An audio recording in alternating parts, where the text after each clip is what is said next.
بسم اللہ الرحمن الرحیم۔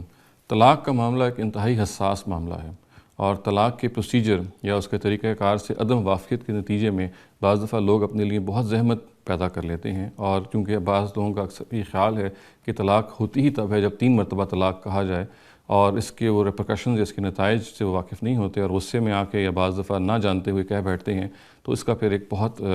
ڈیپ امپیکٹ ہوتا ہے اس معاملے میں، کیونکہ اس کی وجہ یہ ہے کہ اگر آپ 3 طلاق دے دیں ایک ہی وقت میں تو پھر اس کا مطلب یہ ہوتا ہے کہ اگر آپ نے کنسیڈر اوپینین کے طور پہ اور باقاعدہ سوچ سمجھ کے اپنے حقوق ان رائٹس کو استعمال کیا ہے تو پھر بیوی آپ سے ہمیشہ کے لیے جدا ہو جائے گی، الا یہ کہ وہ پھر کسی اور شخص سے شادی کرے، اور پھر وہ شخص عام حالات جو پیدا ہوتے ہیں طلاق کے معاملے میں اگر وہ پیدا ہو جائیں تو پھر وہ اس کو طلاق دے اور پھر وہ پہلے شوہر کے لیے جائز ہوگی۔ چونکہ لوگ عام طور سے اس کے بارے میں واقف نہیں ہیں تو وہ یہ سمجھتے ہیں کہ شاید طلاق ہوتی ہی اس وقت ہے جب 3 دفعہ طلاق کہا جائے، اور بعض دفعہ لوگ اس سے واقف ہوتے ہیں کہ طلاق تو بہرحال ایک ہی مرتبہ دینی جانی چاہیے، اور تو غصے میں آ کے وہ 3 دے بیٹھتے ہیں۔ تو یہ پھر اس کو ٹیکل کرنا بہت ضروری ہے، اور نبی صلی اللہ علیہ وسلم کے اپنے زمانے میں جو بہت سارے مقدمات ان وائلیشن کے آئے، یعنی وہ طلاق کے کیسز کے پروسیجر سے واقف لوگ نہیں تھے یا واقف تھے تو انہوں نے غلط طریقے سے استعمال کیا، تو ہمیں ان کیسز میں جس طرح کہ نبی صلی اللہ علیہ وسلم نے فیصلہ کیا بہت کچھ رہنمائی ملتی ہے، مگر جو بنیادی بات واضح رہنی چاہیے وہ یہ ہے کہ طلاق اگر دینی ہے تو اس کے بارے میں باقاعدہ جان لینا چاہیے کہ طلاق ایک ہی مرتبہ دی جائے گی، طلاق کا لفظ جو ہے وہ ایک ہی مرتبہ کہا جائے گا، اور اس طلاق کے لفظ کے کہنے کے بعد پھر خاتون جو ہے وہ عدت گزارے گی، اور ایک شوہر کو یہ حق ہے کہ وہ اس عدت کے دوران اپنی بیوی کو اپنے پاس لوٹا لے۔ البتہ اگر وہ دوسری مرتبہ بھی اس حق کو ایکسرسائز کر لیتا ہے، نوبت اس کی پہنچ جاتی ہے کہ اس کو تیسری مرتبہ زندگی میں یہ موقع آتا ہے طلاق دینے کا، تو پھر بیوی بہرحال ہر حال میں اس سے سپریٹڈ ہو جائے گی، اس سے ڈیورس ہو جائے گی، الا یہ کہ جیسے میں نے کہا قرآن مجید نے ایک پروسیجر آؤٹ لائن کیا ہے۔ تو چونکہ لوگ عام طور سے اس سے واقف نہیں ہوتے، وہ غصے میں آ کے یا عدم واقفیت کی وجہ سے 3 طلاقیں دے بیٹھتے ہیں، تو پھر اس سے بہت سارے مسائل پیدا ہوتے ہیں، اس لیے کہ بعض اس میں ہمارے علماء کی رائے ہے بعض پہلوؤں سے جو یہ کہتے ہیں کہ وہ 3 طلاقیں پھر ہر حال میں نافذ کر دی جائیں گی۔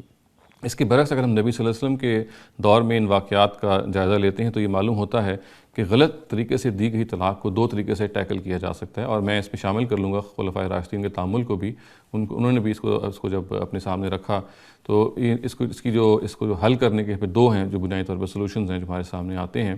اس میں ایک طریقہ تو یہ ہے کہ ہم طلاق کے معاملے میں نیت کا اعتبار کریں گے، یعنی جو انٹینشن ہے طلاق دینے والے کی، شوہر کی، اس کو ہم جانیں گے۔ گویا ایک جج جو ہے جب اس طرح کا معاملہ اس کے سامنے پیش ہوتا ہے وہ اس خاوند سے پوچھے گا کہ بھئی تم نے اگر یہ طلاق 3 مرتبہ دے بیٹھے ہو، کیا غصے میں دے بیٹھے ہو یا عدم واقفیت کی وجہ سے دے بیٹھے ہو، کیا وجہ ہے؟ اور اگر یہ واضح ہو جاتا ہے کہ غصے کی وجہ سے طلاق دے بیٹھے اور سرے سے طلاق دینے کا ارادہ ہی نہیں تھا، یا مثال کے طلاق دینے کا 1 دفعہ طلاق دینے کا ارادہ تھا اور غصے میں 3 دے بیٹھے، تو ان سب کا اعتبار کیا جائے گا، اور اس کے حلفی بیان یعنی شوہر کا جو حلفی بیان پہ اعتبار کیا جائے گا، کیونکہ دیکھیے طلاق ایک ایسا معاملہ ہے کہ جو کبھی غصے میں نہیں ہوتی۔ نبی صلی اللہ علیہ وسلم کا اپنا ارشاد ہے کہ لا طلاق فی اغلاق، یعنی غصے کے معاملے میں طلاق نہیں ہوتی، چنانچہ ایک کنسیڈرڈ اوپینین ہونا چاہیے کہ انسان کی حتمی اور باقاعدہ رائے ہونی چاہیے، اس کو سامنے رکھ کے یہ فیصلہ کیا جائے گا۔ تو ایک طریقہ تو یہ ہے کہ جب لوگ طلاق دے بیٹھتے ہیں اس طریقے سے تو پھر ان کا بیان لیا جائے گا کہ تم جو 3 طلاقیں دے بیٹھے ہو یا اس سے بھی زیادہ دے بیٹھے ہو، تمہارا مقصد کیا تھا، کہ غصے میں دے بیٹھے ہو یا عدم واقفیت میں دے بیٹھے ہو۔ تو جو بھی سچویشن سامنے آئے گی اس کے لحاظ سے جج جو ہے وہ پھر اس طلاق کا فیصلہ کرے گا۔ اس سلسلے میں جو دوسری ہمیں رہنمائی ملتی ہے عمر کے زمانے میں، جب انہوں نے دیکھا کہ لوگ جو ہیں وہ بہت سارا طلاق کے معاملے میں بے پرواہ ہو گئے ہیں اور طلاق دے بیٹھتے ہیں غصے میں آ کے یا جان بوجھ کے، اور پھر توجیہ کرتے ہیں جی کہ ہم تو ایک ہی طلاق دینا چاہتے تھے، تو انہوں نے یہ کہا کہ اب جو شخص 3 طلاقیں دے گا تو میں اس کی تینوں کی تینوں نافذ کر دوں گا، جس کا مطلب دوسرے الفاظ میں یہ ہوگا کہ اس کی بیوی پھر ہمیشہ کے لیے اس سے جدا ہو گئی ہے، وہ اسے اب رجوع نہیں کر سکتا تا وقت کہ وہ پھر پورا جو پروسیجر میں نے شروع میں آؤٹ لائن کیا تھا اس کو اڈاپٹ نہیں کیا جاتا، اور وہ بھی ظاہر ہے کسی پلان طریقے سے نہیں بلکہ جو نیچرلی ریزم سرکمسٹانسز ہیں ان کے مطابق یہ سارا معاملہ ہو۔ اسی طریقے سے یہ بھی کیا جا سکتا ہے اس کو سامنے رکھ کے کہ طلاق کا جو لفظ ہے اس کے بارے میں یہ کہا جائے کہ اگر یہ 3 طلاقیں لوگوں نے کہی ہیں تو اس کو ہم پھر ہر حال میں ایک ہی مانیں گے، اس لیے کہ لوگ اس معاملے میں مثال کے طور پہ زیادہ واقف نہیں رہے، یا ان کی جو اس معاملے میں طلاق سے نہ آگہی ہے، عدم واقفیت ہے، اس جگہ پہ پہنچ گئی ہے کہ وہ اس کو غلط طریقے سے استعمال کر رہے ہیں۔ تو ایک لیجسلیشن یہ بھی ہو سکتی ہے کہ 3 طلاق کو ہر حال میں ایک ہی مانا جائے۔ تو چنانچہ ہم ان نٹشل یہ کہہ سکتے ہیں کہ طلاق کو غلط طریقے سے اگر دیا جائے یا 3 طلاقوں کو اکٹھا دے دیا جائے تو اس کو ٹیکل کرنے کے 2 طریقے ہیں۔ ایک تو یہ کہ ہر حال میں انٹینشن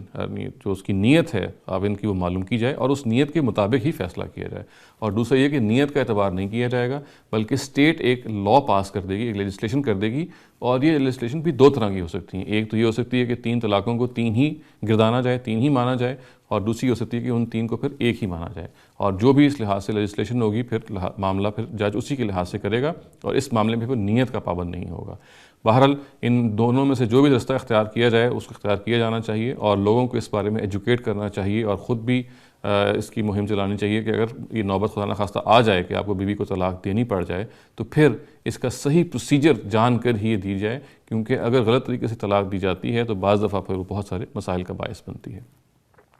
اقول قولی ھذا واستغفر اللہ لی ولکم ولسائر المسلمین والمسلمات۔